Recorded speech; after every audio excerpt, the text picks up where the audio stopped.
ഞാൻ ശരണ്യ. നിങ്ങൾക്ക് എല്ലാവർക്കും എൻ്റെ ചാനലിലേക്ക് സ്വാഗതം. ഇന്ന് നമ്മുടെ പറമ്പ് വൃത്തിയാക്കലായിരുന്നു. അപ്പോൾ ഒരുപാട് പുൽച്ചെടികളൊക്കെ കിട്ടിയിട്ടുണ്ട്. അപ്പോൾ ഈ പുൽച്ചെടികളൊക്കെ ഉപയോഗിച്ച് നമുക്ക് യാതൊരുവിധ ചിലവും ഇല്ലാത്ത ഒരു അടിപൊളി പച്ചിലവളം എങ്ങനെ നിർമ്മിക്കാം എന്നാണ് ഈ വീഡിയോയിൽ കാണിക്കുന്നത്. ആദ്യം ഞാൻ ഈ പല സ്ഥലങ്ങളിലായിട്ട് പറിച്ചിട്ടേക്കുന്ന ഈ പച്ചിലകളെല്ലാം കൂടെ ഇതുപോലെ ഒരിടത്ത് കൂട്ടി വെച്ച് ഇനിയാണ് നമ്മൾ വളം ഉണ്ടാക്കാൻ പോകുന്നത്. അപ്പം വളം ഉണ്ടാക്കാൻ വേണ്ടിയിട്ട് ഞാൻ തമ്പനയിൽ കൊടുത്തേക്കുന്ന പോലെ ഒരു പഴയ ചാക്കും ഒരു കുപ്പിയും മാത്രം മതി. അപ്പം ഇതുപോലൊരു പഴയ ചാക്കാണ് ഞാൻ ഈ വളം ഉണ്ടാക്കാൻ വേണ്ടി എടുത്തേക്കുന്നത്.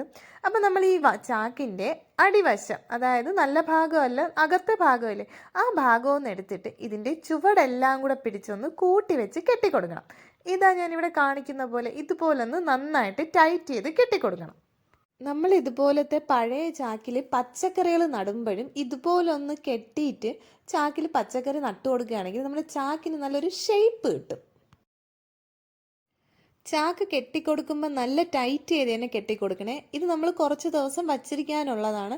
അപ്പോൾ പെട്ടെന്നൊന്നും ഈ കെട്ട് അഴിഞ്ഞു പോകാൻ പാടില്ല. അതുകൊണ്ടാണ് ഇത് നല്ല രീതിയിൽ തന്നെ ടൈറ്റ് ചെയ്ത് കെട്ടിക്കൊടുക്കണമെന്ന് പറഞ്ഞതേ. കെട്ടിക്കൊടുത്തതിന് ശേഷം നമ്മുടെ ചാക്കിനെ ഇതുപോലൊന്ന് മറിച്ചെടുക്കണം. ഇനി ഒന്ന് ഷേപ്പ് ചെയ്ത് കൊടുക്കുമ്പോഴത്തേക്ക് നമ്മുടെ പച്ചില വളം ഉണ്ടാക്കാനുള്ള ചാക്ക് റെഡിയായി കഴിഞ്ഞു. ഇനി ഇതിൻ്റെ അടിയിലേക്ക് കുറച്ച് മണ്ണിട്ട് കൊടുക്കണം. മണ്ണിന് പകരം ചകിരിച്ചോറ് വേണമെങ്കിൽ ഉപയോഗിക്കാം. അപ്പം മണ്ണ് നമുക്ക് ഇപ്പോൾ എപ്പോഴും എല്ലായിടത്തും ഉള്ളതാണല്ലോ, അപ്പോൾ അതങ്ങ് ഇട്ട് കൊടുക്കാം. അപ്പം മണ്ണിട്ട് കൊടുക്കുന്നതിൻ്റെ ഒരു പ്രധാനപ്പെട്ട ഗുണമെന്ന് പറഞ്ഞാൽ നമ്മുടെ ഈ പച്ചിലേക്ക് അഴുകുമ്പോഴത്തേക്കും ഇതിൽ നിന്ന് ഇങ്ങനെ വെള്ളം പോലെ ഒലിച്ചു വരും. അപ്പോൾ അത് നമ്മൾ വച്ചേക്കുന്ന തറയിലൊന്നും ആവാണ്ട് ഈ മണ്ണിലങ്ങ് പിടിച്ചിരിക്കും. അതിന് വേണ്ടിയിട്ടാണ് ഇതുപോലെ കുറച്ച് മണ്ണിട്ട് കൊടുക്കാൻ പറയുന്നത്.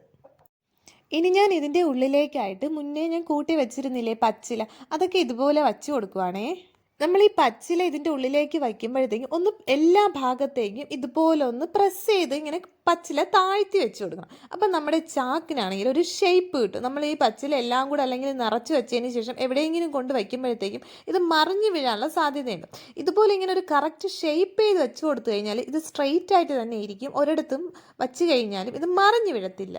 ഇതുപോലെ നമ്മൾ ഈ ചാക്കിൻ്റെ 1/4 ഭാഗത്തോളം പച്ചില നിറച്ചു കൊടുക്കണം. അപ്പം മുഴുവനായിട്ട് നിറയ്ക്കേണ്ട ആവശ്യമില്ല. നമുക്കിനി ഈ ചാക്ക് എല്ലാം കൂടെ കെട്ടി വയ്ക്കാനുള്ളതാണ്. അപ്പോൾ ഒരു ബുദ്ധിമുട്ടുണ്ടാകും. അപ്പോൾ ഇതിൻ്റെ 1/4 ഭാഗത്തോളം നിറച്ചു കൊടുത്താൽ മതിയാകും. ഈ ചാക്കിൻ്റെ 1/4 ഭാഗത്തോളം ഇപ്പം നിറഞ്ഞിട്ടുണ്ടേ. ശരിക്കും പറഞ്ഞാൽ നമ്മൾ ഇതുപോലെ ചാക്കിൻ്റെ മുകൾ വശം ഒന്ന് കൂട്ടിപ്പിടിക്കുമ്പോഴത്തേക്ക് നമുക്ക് ഒന്ന് കെട്ടാനുള്ള ഭാഗം അവിടെ ഉണ്ടായിരിക്കണം. ഇതുപോലെ കിട്ടണം. ഇതുപോലെ 1/4 ഭാഗത്തോളം പച്ചില നിറച്ചിട്ട് നമ്മൾ അതിൻ്റെ മുകളിൽ ഒരു ലെയർ കൂടെ മണ്ണിട്ട് കൊടുക്കണം. അപ്പോൾ ഇതുപോലെ കുറച്ച് മണ്ണിങ്ങനെ എല്ലായിടത്തും ഒന്ന് എത്തുന്ന രീതിയിലൊന്ന് തൂവിക്കൊടുത്താൽ മതിയാകും. ഇതിപ്പോൾ കുറച്ചുകൂടെ മണ്ണ് വേണം, കാരണം നമ്മുടെ പച്ചിലയൊക്കെ നമുക്ക് വെളിയിൽ കാണാം. അപ്പോൾ പച്ചില വെളിയിൽ കാണാത്ത രീതിയിൽ മാക്സിമം ഒന്ന് മണ്ണിട്ട് കൊടുക്കണം. ഇനി നമ്മുടെ ചാക്കിൻ്റെ മുകൾ ഭാഗം ഇതുപോലൊന്ന് വലിച്ച് പിടിക്കണം.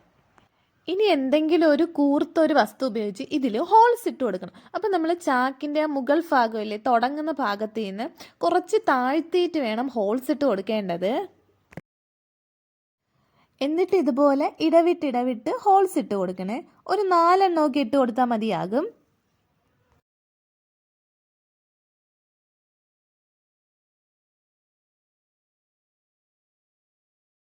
ഇപ്പം ഈ ചാക്കിൻ്റെ 2 സൈഡിലും ഹോൾസ് ആയിട്ടുണ്ട്. ഇനി ഒരേ വലിപ്പത്തിനുള്ള 2 പ്ലാസ്റ്റിക് ചരടാണ് അടുത്ത് നമുക്ക് വേണ്ടത്. ഇനി ഈ ചരടിൽ നിന്ന് ഒരെണ്ണം എടുത്തിട്ട് ഒരു സൈഡിലെ ഹോളിൽ കൂടെ നമ്മൾ കോർത്തെടുക്കണം. നമ്മൾ ഈ തുണിയൊക്കെ തയ്ക്കത്തില്ലേ, അതുപോലെ സ്റ്റിച്ച് ചെയ്യുന്ന കണക്ക് ഇതൊന്ന് കോർത്തെടുത്താൽ മതിയാകും. അപ്പോൾ 2 സൈഡിലും ഇതുപോലെ കോർത്തെടുക്കണം.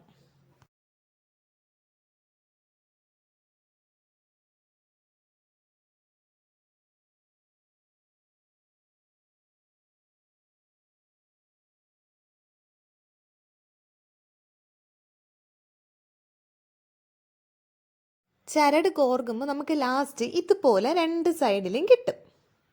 ഇനി അടുത്തതായിട്ട് ചുവട് മുറിച്ച് ഒരു പഴയ പ്ലാസ്റ്റിക് കുപ്പി എടുത്ത് നമ്മൾ ഈ ചാക്കിനുള്ളിലേക്ക് വെക്കണം. എന്നിട്ട് അടപ്പ് മാറ്റേണ്ട ആവശ്യമില്ല. എന്നിട്ട് നമ്മുടെ ചരടില്ലേ, അതിൻ്റെ ഒരു വശത്തുള്ള ഇതുപോലത്തെ 2 ഭാഗം പിടിച്ചിട്ട് ഒന്ന് കെട്ടണം. അപ്പം നമ്മൾ വലിച്ചു പിടിക്കണമെങ്കിൽ നമ്മുടെ മറു സൈഡിൽ നിന്ന് ചരടിഞ്ഞ് ഇളകിപ്പോരും. അപ്പം സാവകാശം ഒന്ന് കെട്ടിക്കൊടുത്താൽ മതി. ഈ വശം ഇതുപോലെ കെട്ടിയതിന് ശേഷം നമ്മൾ കുപ്പിയെ സ്ട്രെയിറ്റ് ആയിട്ട് വെച്ചിട്ട് മറുഭാഗത്തെ 2 ചരട് നല്ല രീതിയിൽ വലിച്ച് പിടിച്ചിട്ട് ടൈറ്റ് ചെയ്ത് കെട്ടിക്കൊടുക്കണം. അങ്ങനെ നമ്മുടെ കുപ്പി അവിടെ കറക്റ്റായിട്ട് ഇരുന്നോളൂ. എന്നിട്ട് ഇതിൻ്റെ ബാക്കി വരുന്നില്ലേ ചരട്, അതെല്ലാം കൂടെ പിന്നെ പിടിച്ച് ഒരുമിച്ചങ്ങ് ചുറ്റി കെട്ടിക്കൊടുത്താൽ മതി. അപ്പോൾ നമ്മുടെ ചാക്കിൻ്റെ ഇടയിലുള്ള എന്തെങ്കിലും വിടവൊക്കെ ഉണ്ടെങ്കിൽ അതെല്ലാം ക്ലോസ് ആവും. അപ്പോൾ നമ്മുടെ കമ്പോസ്റ്റ് അഴുകുമ്പോഴത്തേക്ക് ഇതിൻ്റെ അകത്ത് വേറെ പുഴുശല്യമൊന്നും ഉണ്ടാവത്തില്ല. അപ്പോൾ ഇതുപോലൊന്ന് നന്നായിട്ട് പിടിച്ച് ചുറ്റി കെട്ടിക്കൊടുത്താൽ മതിയാകും. ഇങ്ങനെ വലിച്ചു മുറുക്കി കെട്ടുമ്പോഴത്തേക്കും കുപ്പിയുടെ ഷേപ്പിന് വേറെ മാറ്റമൊന്നും വരാണ്ട് നോക്കണേ. നമ്മളിപ്പോൾ കട്ടി കുറഞ്ഞ കുപ്പിയൊക്കെയാണ് എടുക്കുന്നതെങ്കിൽ അത് ചപ്പിപ്പോവാനുള്ള സാധ്യതയുണ്ട്. ഇനി പച്ചിലവെള്ളം തയ്യാറാക്കാനെ കൊണ്ട് ഇതുപോലെ കുപ്പിയുടെ അടപ്പ് തുറന്നിട്ട് ഇതിനകത്തേക്ക് നമുക്ക് പുളിച്ച കഞ്ഞിവെള്ളമോ അല്ലെങ്കിൽ പച്ച ചാണകം കലക്കിയതോ ഉഴുന്ന് കഴുകിയ വെള്ളമോ അരി കഴുകിയ വെള്ളമോ അങ്ങനെ എന്ത് വേണോ ഒഴിച്ചു കൊടുക്കാം. ഇങ്ങനെ കുപ്പി വെച്ചിരിക്കുന്നതിൻ്റെ ഉള്ള ഒരു ഗുണമെന്ന് വെച്ചാൽ നമുക്ക് ഈ കുപ്പിയെ എല്ലാ ഭാഗത്തേക്കും ചരിക്കാൻ പറ്റും. ഇപ്പോൾ ഈ കുപ്പി സ്ട്രെയിറ്റ് ആയിട്ടാണ് ഇരിക്കണമെങ്കിൽ നമ്മൾ വെള്ളം ഒഴിച്ചാൽ നടുഭാഗത്തേക്ക് മാത്രമേ ഇതിൻ്റെ ആ ഒരു വെള്ളം ഒഴുകി ഇറങ്ങത്തുള്ളൂ. പക്ഷേ ഇങ്ങനെ വയ്ക്കുമ്പോഴത്തേക്കും നമുക്ക് കുപ്പി ഇതുപോലെ ചരിച്ച് എല്ലാ ഭാഗത്തോട്ടും ഈ വെള്ളം എത്തിക്കാനെ കൊണ്ട് കഴിയും. അതിനാണ് ഇതുപോലെ കുപ്പി വച്ചേക്കുന്നത്. നമ്മളിപ്പോൾ ഇതിന് എന്നും വെള്ളം ഒഴിച്ചു കൊടുക്കേണ്ട കാര്യമില്ല. ഇതിൻ്റെ അകത്ത് നമ്മൾ പച്ചിലയാണ് ഇട്ടേക്കുന്നത്, അതിൽ ജലാംശമുണ്ട്. അതുപോലെ വെള്ളവും ഒരുപാട് ഒഴിച്ചു കൊടുക്കേണ്ട, ആവശ്യത്തിന് ഒഴിച്ചു കൊടുത്താൽ മതി, അല്ലെങ്കിൽ ഇതിൻ്റെ ചുവട്ടിൽ നിന്നൊക്കെ ഒഴുകി ഇറങ്ങും. ഇതുപോലെ ആവശ്യത്തിന് വെള്ളം ഒഴിച്ചു കൊടുത്തിട്ട് അടപ്പ് നമ്മൾ ക്ലോസ് ചെയ്തിട്ട് ഏതെങ്കിലും ഒരു തണലുള്ള ഭാഗത്ത് വേണം വച്ചിരിക്കാൻ, വെയിലത്തോണ്ട് വച്ചിരിക്കരുത്. ഈ ചാക്ക് തുറന്ന് നോക്കാണ്ട് തന്നെ നമുക്ക് കമ്പോസ്റ്റ് ആയോ ഇല്ലേന്ന് അറിയാൻ പറ്റും. നമ്മളിപ്പോൾ ചാക്കിൻ്റെ 3/4 ഭാഗത്തോളം അല്ലേ ഈ പച്ചിലിട്ട് വെച്ചേക്കുന്നത്. അപ്പോൾ ഇതൊക്കെ അഴുകി ഇത് ഏകദേശം ചാക്കിൻ്റെ പകുതിയോളമായിട്ട് താഴ്ന്നു വരും. അപ്പോഴും നമ്മൾ തുറന്ന് നോക്കിക്കഴിഞ്ഞാൽ നമ്മുടെ കമ്പോസ്റ്റ് ഏകദേശം റെഡി ആയിട്ടുണ്ടാവും. ഇനി ഞാൻ ഇവിടെ ഇതുപോലെ ഉണ്ടാക്കിയ പച്ചില ഒന്ന് കാണിച്ചു തരാമേ. അപ്പോൾ ഈ ഒരു ചാക്കിലാണ് ഞാൻ വച്ചിരുന്നത്. എൻ്റെ ചുവട്ടിൽ കൂടെ ഒന്നും ഒലിച്ച് വന്നിട്ടില്ല, കണ്ടോ, ചുവടൊക്കെ ഉണങ്ങി തന്നെ ഇരിപ്പുണ്ട്. അപ്പോൾ ഇനി ഞാനിത് വേറൊരു പഴയ ചാക്കിലേക്ക് ഒന്ന് തട്ടുവാണേ. നമ്മൾ ആഴ്ചയിൽ 2 തവണയൊക്കെ വെള്ളം ഒഴിച്ചു കൊടുത്തുകൊണ്ട് മാത്രമാണ് ഇതിങ്ങനെ ഡ്രൈ ആയിട്ട് പൊടി പൊടിയായിട്ട് കിട്ടിയത്. ഇത് നമുക്ക് ഇങ്ങനെ തന്നെ എടുത്ത് നമ്മുടെ പച്ചക്കറി ചെടികളുടെ ചുവട്ടിലേക്ക് ഇട്ട് കൊടുക്കാവുന്നതാണ്. അപ്പോൾ ഇതിടുന്നതിൻ്റെ ഒരു ഏറ്റവും നല്ല ഗുണമെന്ന് വെച്ചാൽ നമ്മൾ വേനൽക്കാലത്തൊക്കെ ഇട്ട് കൊടുക്കുകയാണെങ്കിൽ നമ്മുടെ പച്ചക്കറിയുടെ ചുവട്ടിൽ നിന്ന് വെള്ളം അധികമായിട്ട് നഷ്ടപ്പെടത്തില്ല. ഇത്രയേ ഉള്ളൂ. ഇതുപോലെ നമുക്ക് വളരെ സിമ്പിളായിട്ട് വീട്ടിൽ തന്നെ നമ്മുടെ പച്ചക്കറിയൊക്കെ ഇടാനാവശ്യമായ പച്ചിലവെള്ളം ഉണ്ടാക്കിയെടുക്കാവുന്നതാണ്. അപ്പോൾ നിങ്ങൾക്ക് എൻ്റെ ഈ വീഡിയോ ഇഷ്ടമായെങ്കിൽ ചാനൽ ഒന്ന് സബ്സ്ക്രൈബ് ചെയ്തേക്കണേ. കൂടാതെ ബെല്ലൈക്കൺ എനാബിൾ ചെയ്യാൻ മറക്കരുതേ.